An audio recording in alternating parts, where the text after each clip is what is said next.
Salut à tous et bienvenue sur la chaîne. Aujourd'hui, je vais te montrer 10 fonctions essentielles à connaître lorsque tu codes en Python.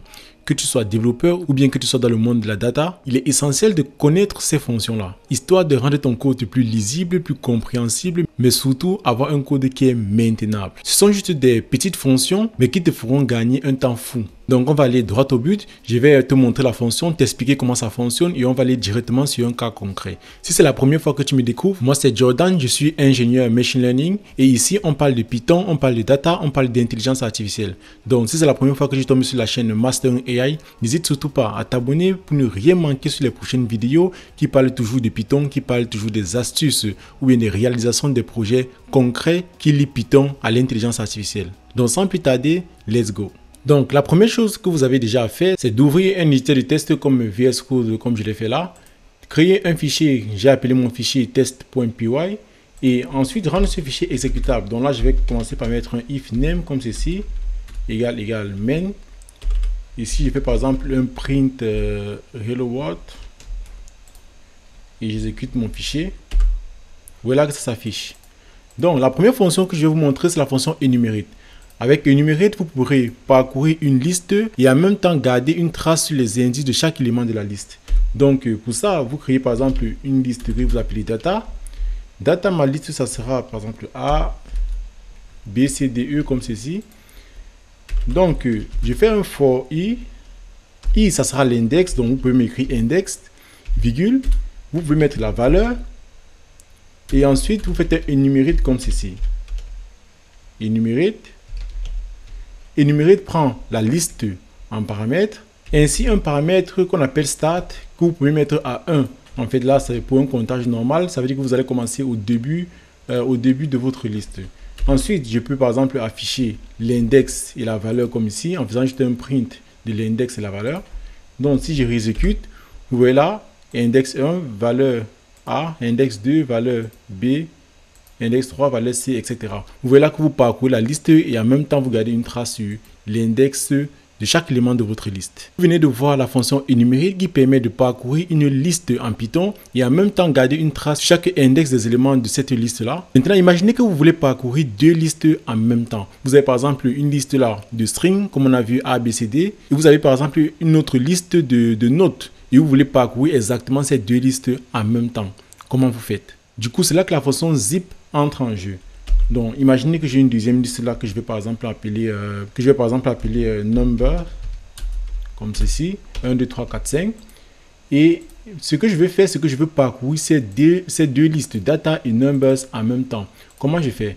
Pour ça il suffit juste d'appliquer la fonction zip. Donc là je vais mettre D pour data pour chaque élément de data, n pour chaque élément de number, je mets in et là je vais mettre un zip. Avec zip, vous passez juste vos deux listes, la liste data et la liste numbers. Il faut faire attention, ces deux listes-là doivent avoir la même longueur. Vous voyez là que chaque élément, donc D va correspondre à chaque élément de data et N va correspondre à chaque élément de numbers. Donc je peux juste faire un print comme ceci de D et N. Si j'exécute mon code, voilà que j'ai bien A1, B2, C3, D4, E5. Donc la fonction zip peut être très utile. Imaginez maintenant que vous avez une liste en Python et vous voulez très rapidement appliquer une modification directement dans cette liste-là. Vous avez une liste de nombres et vous voulez en fait en retour avoir chaque nombre au carré, par exemple, sans toutefois parcourir la liste, prendre chaque élément élevé au carré, sans toutefois utiliser une boucle for par exemple pour parcourir la liste, ce qui va rendre le code pas vraiment lisible. C'est là que la fonction map entre en jeu. Il faut savoir que map, c'est en fait un style fonctionnel de langage qu'on voit beaucoup dans d'autres langages comme le JavaScript.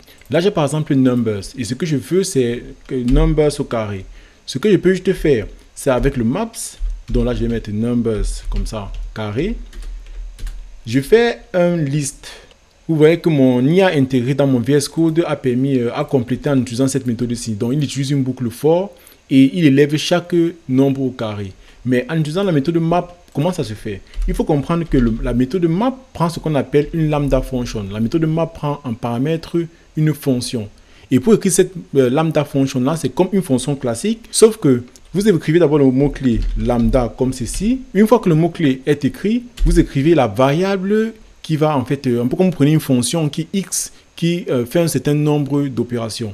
Donc, vous écrivez le x, 2 points, et c'est là que vous écrivez directement ce que vous voulez. Donc, chaque x là, le x en fait représente chaque élément de numbers. Donc, ce que vous voulez, l'opération que vous voulez, c'est de faire x au carré, par exemple. Donc là, c'est votre fonction. Donc là, la fonction lambda va prendre le x et ça va faire x au carré. Mais sur quoi? C'est là que le deuxième paramètre de la fonction map, ça sera justement la liste en question, qui est la liste numbers. Donc si je reprends avec vous, le map en fait va prendre une fonction à paramètre, ce qu'on appelle une lambda function, qui est pour tout x renvoie le x au carré. C'est exactement comme ça s'écrit. Et le deuxième paramètre du map, ça sera justement ces nombres-ci.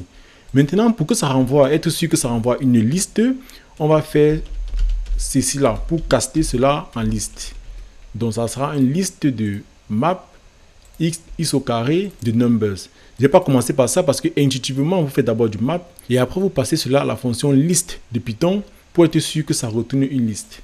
Donc si ensuite je fais le print comme ceci de number carré et j'exécute mon code de Python, vous voyez là que chaque élément de numbers est élevé au carré. Donc c'est comme ça que la fonction map fonctionne et vous pouvez le faire pour plein d'autres types de fonctions, pas forcément élevé au carré, mais quand vous voulez appliquer une modification directement dans votre liste, vous pouvez utiliser des lambda. Ça rend le code beaucoup plus clair. Ok, vous avez déjà vu pas mal de fonctions qui permettent d'interagir avec des listes. Maintenant, on va parler un peu des conditions. Que se passe-t-il lorsque vous voulez en fait vérifier un certain nombre de conditions dans une liste en un seul coup? Par exemple, vous avez une liste de nombres, je vais dire ça comme ça, et vous voulez par exemple dire que s'il y a un seul nombre qui est négatif à l'intérieur, du coup j'effectue un certain nombre d'actions. Comment vous faites? C'est là que va entrer la fonction any ou bien all en Python. Il faut comprendre que la méthode any prend en paramètre une liste. Donc si par exemple j'affiche print any de, bon, on va prendre ce que mon IA propose, numbers inférieur à 2 pour tous les nombres qui sont dans la liste ci. S'il y a un seul nombre qui est inférieur à 2, du coup la condition va être vérifiée. Donc si je fais un Python exécute, ça va faire true, justement parce qu'il y a 1 dans la liste. Mais par exemple, si je mets 6 comme ceci, pareil, true, parce qu'il y a la condition qui est vérifiée. Bon, disons que je mette 0 par exemple. 0, et je mets comme ça là, vous voyez là que ça met false parce qu'il n'y a aucun nombre dans la liste qui est inférieur à 0.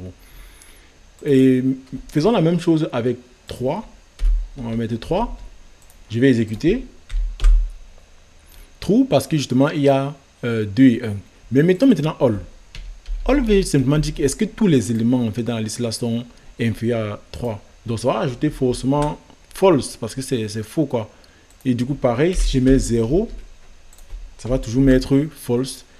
Donc il n'y a pas de condition qui va être vérifiée là. Si je mets par exemple 6, ça va mettre true parce que dans cette liste-ci là, tous ces éléments-ci sont inférieurs à 6. Donc le all vérifie vraiment cette condition pour tous les éléments de la liste. En fait, tous les éléments de la liste doivent vérifier la condition. Alors que le any, est-ce qu'il y a au moins un seul élément de la liste qui vérifie la condition? Là, ça va renvoyer vrai. Là, on monte un peu d'un cran. Combien de fois tu as dû compter le nombre d'occurrences d'un mot, par exemple, dans une liste? Si tu veux savoir combien de fois un mot précis apparaît dans une liste, comment tu vas faire? Une méthode naïve serait de faire des traités avec des dictionnaires, de mettre un élément pour voir si on l'a déjà vu, etc. Et essayer d'incrémenter en fonction du nombre de fois où tu rencontres le mot. Mais ça devient très rapidement lourd quand il s'agit de longues listes, en fait. Pour ça, je vais vous montrer une méthode de Python qui est indispensable à mon avis. Donc, la méthode s'appelle la méthode counter. Donc, je vais importer cette méthode from collection comme ceci. Je vais importer la méthode counter et ensuite je vais déclarer une liste. Disons data, je vais mettre chien comme ceci. Ensuite, je vais mettre chat comme ceci. Ensuite, je vais mettre chien Azochawa comme ceci. Voilà, là j'ai ma liste. Comment je fais si je veux compter par exemple le nombre d'occurrences de chaque élément? Je vais juste faire un nombre de, le nombre de mots. Je vais faire juste un counter qui correspond à ce compteur-ci qui est importé de la classe collections. Et entre parenthèses, je vais passer mes données. Donc là, c'est data. Bon, ça sera plus logique si j'appelle ça plutôt compte. Qu'est-ce qui se passe si j'affiche compte? Là, je vais exécuter. Vous voyez là que compte me renvoie en fait une instance de mon objet, une instance de ma classe. Là, chien, ça met le nombre d'occurrences 3. Chat, ça met le nombre d'occurrences 2. Oiseau, ça met le nombre d'occurrences 1. Vous voyez là que ça compte directement le nombre d'occurrences. Et ça va un peu plus loin que ça. Ce que vous pouvez même faire encore, c'est faire un print de compte comme most command. Un peu comme ça me propose là. Most command. Vous voyez là que ça va me renvoyer en fait ce qui a le plus grand, la plus grande occurrence. Vous voyez que là, c'est chien qui apparaît le plus souvent.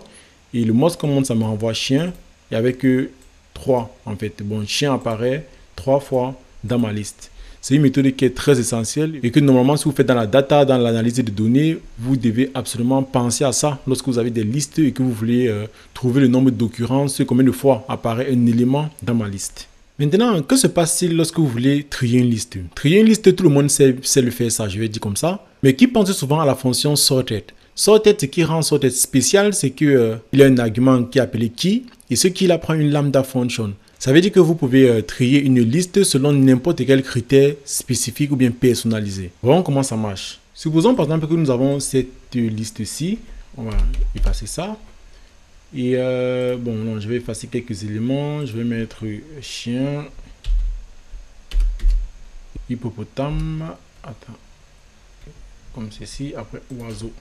On va se limiter là. Donc, imaginons moi je vais trier cette liste-ci là. Moi, je vais utiliser la fonction sorted. Donc, je vais afficher directement la liste qui a été triée. Je mets un sorted qui va prendre en paramètre premièrement la data. Vous pouvez juste mettre data. Hein. Et par défaut, si j'affiche ce résultat, vous allez voir que ça a trié par ordre alphabétique en fait. Donc par défaut, cette méthode-ci trie par ordre alphabétique, la méthode sorted. Vous voyez là que ça commence par un C, ensuite le H et après le O. Mais il y a un deuxième argument qui est appelé key. Et ce qui prend une lambda function. Donc ici là, vous pouvez mettre ce que vous voulez en fait. Par exemple, je vais prendre un exemple de la fonction length. Length, c'est une lambda function qui permet juste d'avoir la longueur d'une chaîne. Donc, si je mets par exemple length là, ça va me trier en fait par taille. Ça va me trier par taille, donc du plus petit au plus grand. Vous voyez là, ça m'a mis chat, chien, et ensuite ça m'a mis oiseau et ça m'a mis hippopotame en dernière position. Donc là, ça m'a trié par taille et vous pouvez faire plus que ça. Vous pouvez carrément faire une lambda function là. Donc, je peux carrément mettre un lambda comme ceci. Et par exemple, je mets bon, on va mettre isLength de x, comme ceci. Vous voyez qu'on va obtenir le même résultat parce que le key peut prendre une lambda function. Donc, pensez à ça lorsque vous voulez trier rapidement une liste. Qui a déjà eu une liste, une série panda et ne vouloir après aucune occurrence. Donc, j'ai une liste qui contient possiblement des doublons et moi, je veux une liste en sortie pour laquelle je suis sûr que ça ne contient aucune occurrence. C'est simple, il faut juste utiliser la méthode set. Là, imaginons que j'ai une liste data. Et par exemple, là, j'ai encore un mot chien. Donc là, ça fait déjà un doublon. Un troisième doublon. Maintenant, que se passe-t-il si je fais un set de data? Comme ceci. Je vais afficher. Vous voyez là que ça me renvoie juste chat, chien, oiseau. Donc, ça a supprimé les doublons. Ça m'a retenu juste un ensemble dans lequel il n'y a pas de doublons. En machine learning, souvent vous avez une liste d'éléments et vous voulez par exemple avoir toutes les permutations possibles, en fait, toutes les combinaisons possibles d'une liste, afin par exemple de créer des nouvelles données synthétiques ou bien de faire un certain nombre d'opérations. Donc, que se passe si vous avez une liste et vous voulez à la sortie une liste avec toutes les combinaisons possibles de chaque élément de votre liste. Pour ça, vous utilisez un utilitaire qu'on appelle le itertools. Je vais vous montrer comment ça fonctionne. Donc, pour ça, je vais importer en fait from itertools. Je crois que c'est comme ceci. Non, j'ai fait une erreur là. Import, je vais plutôt importer combinations comme ceci. Ok, imaginons moi ce que je vais faire là. Donc, je vais appliquer la fonction combination ici. Pour ça, je vais passer ma liste data et je vais parler d'une combinaison de 2. Donc, j'affiche. Ça me renvoie un objet. Donc, ce que je vais faire, c'est que je vais caster cet objet-là en liste Python, en faisant juste de liste comme ceci. Ici, je réexécute. Ok. Vous voyez que là, ça m'a renvoyé un ensemble avec toutes les combinaisons 2 à 2. Pareil, vous pouvez mettre ça à 3. Et vous voyez que vous avez toutes les combinaisons possibles de 3 éléments à partir de chaque élément de votre liste Python. C'est aussi très utile, ce sont des fonctions dont il faut connaître que cela existe. On va passer à la 9e fonction qui est pour moi très utilisée, c'est la fonction loads et dumps de JSON. En fait, si vous ne connaissez pas ce que c'est que le JSON, c'est une structure de données qui est pour moi la plus utilisée lorsqu'on parle de data, lorsqu'on parle de transfert des données entre des API. Donc, vous devez être capable de sérialiser ou bien désérialiser même des données JSON lorsque vous les recevez. Ça veut dire, par exemple, transformer rapidement du JSON en dictionnaire Python ou bien du dictionnaire Python en JSON. Comment faire cela? Premièrement, ce qu'on va faire, c'est qu'on va importer comme ceci, import JSON. Ça vient par défaut quand vous avez installé Python. Et je vais définir certaines données comme ceci, chien 1, chat 2, oiseau 3. Là, c'est un dictionnaire avec des clés et des valeurs. Vous voyez que vous pouvez par exemple faire un JSON.dumps.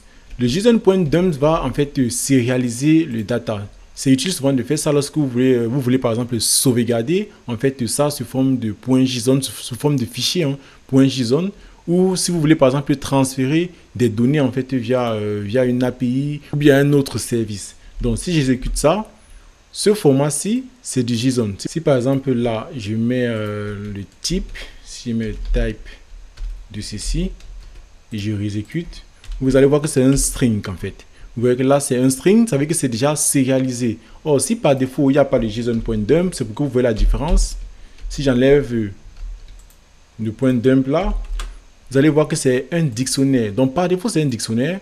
Et le JSON.dumps, en fait, va sérialiser ça. Ça va sérialiser, ça va faire en sorte que ce soit un string.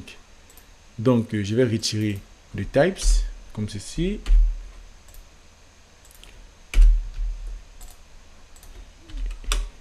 Vous voyez que ça s'affiche presque de la même façon.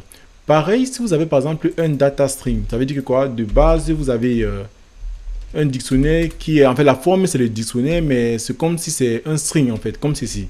Donc vous avez un string mais à l'intérieur vous remarquez que la structure de données c'est du dictionnaire. Vous pouvez très facilement ressortir ce dictionnaire qui est à l'intérieur en faisant un JSON.load comme ceci. Si j'affiche comme ceci, vous allez voir que bon, là il y a une erreur, JSON object must be a string. Or là on dit que ça doit être un string. Ah oui, parce que j'ai passé plutôt le dictionnaire mais ça doit être plutôt le string.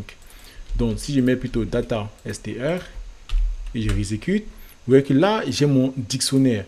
Si par exemple, je mets pareil pour vérifier le type de la donnée, je mets juste un type comme ceci, je passe JSON.load, vous allez voir que c'est un dictionnaire.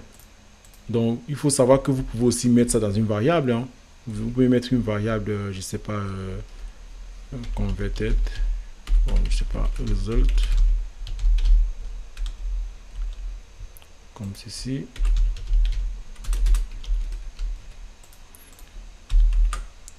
Vous voyez que c'est un dictionnaire. Les méthodes de JSON.loads et JSON.dumps sont vraiment des méthodes très essentielles qu'il faut absolument connaître en fait. Donc là, ça va plutôt prendre un dictionnaire.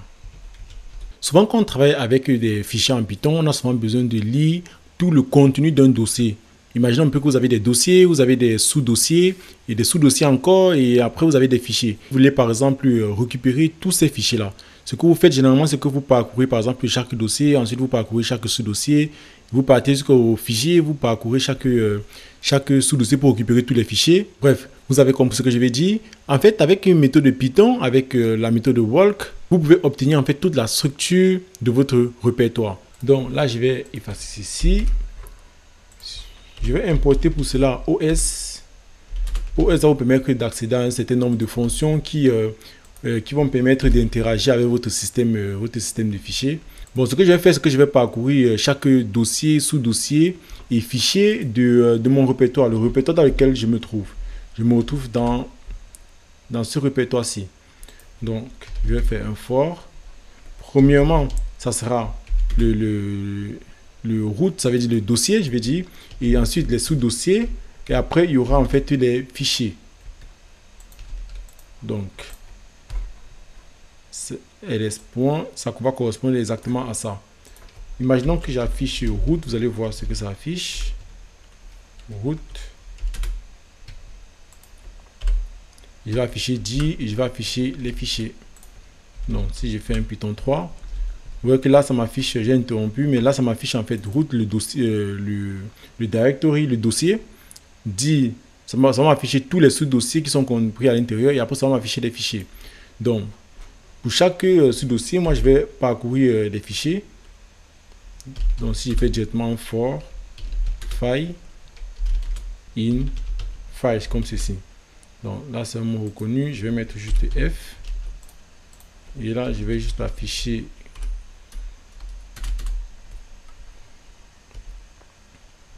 comme ceci là. Et là, je exécute. Vous voyez que ça m'a affiché en fait directory, tous les fichiers qui sont listés ici. Donc, pour chaque dossier, ça affiche tous les fichiers qui sont compris à l'intérieur. Pour moi, c'est une méthode qui est très utile lorsque vous faites dans la data et que vous voulez, par exemple, prendre un certain nombre de fichiers dans votre projet pour pouvoir les charger.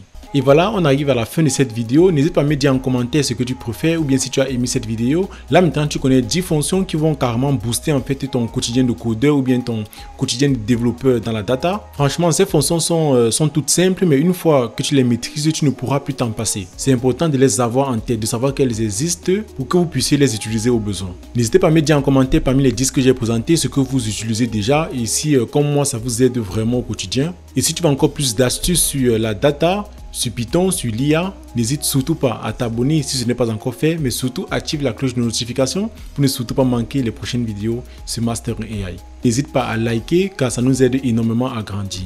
Salut et à très bientôt sur Master AI.